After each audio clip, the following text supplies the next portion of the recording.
Hello po mga dahilan ng madalas na panlalagas ng buhok. Paraman buwelva po uli. Una, nutritional deficiencies o kakulangan sa bitamina at mineral.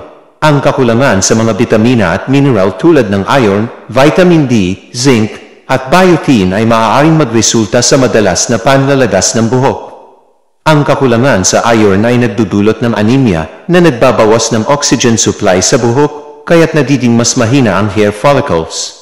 Mga palatandaan, madalas na pagkapagod, mahinang kuko, at madalas na pagkahilo ay maaari ring senyales ng iron deficiency na nagdudulot ng hair loss.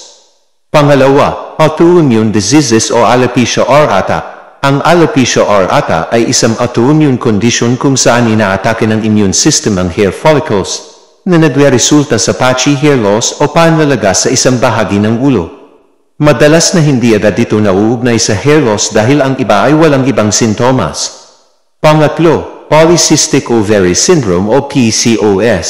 Ang PCOS ay isang hormonal disorder na madalas nararanasan ng mga kababaihan at maaaring magresulta sa hormonal imbalance, lalo na ang mataas na androgen o male hormones, na nagdudulot ng hair thinning o androgenic alopecia. Ika-apat, thyroid problems. Hypothyroidism or hyperthyroidism. Ang mga problema sa thyroid gland ay nakakaapekto sa hormonal balance na mahalaga para sa pag-regulate ng hair growth.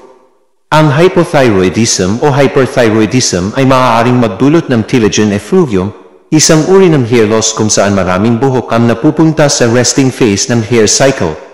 Ika-lima, overstyling at harsh hair treatments. Ang madalas na pag-style ng buhok, paggamit ng mainit na hair tools gaya ng hair straighteners, blow dryers, at paggamit ng harsh chemicals tulad ng hair dye, relaxers, at perms ay nagiging sanhi ng pagnipis ng buhok at panlalagas.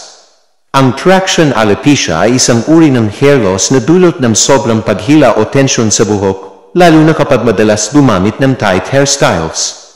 Ika-anim, chronic stress. Ang stress ay may direktang epekto sa hair growth cycle na nagdudulot ng hair thinning o panlalagas ng buhok. Ang matagalang stress ay maaaring magdulot ng telogen effluvium kung saan maraming buhok ang napupunta sa resting phase at sabay-sabay na lalagas. Ingat po palagi. God bless po.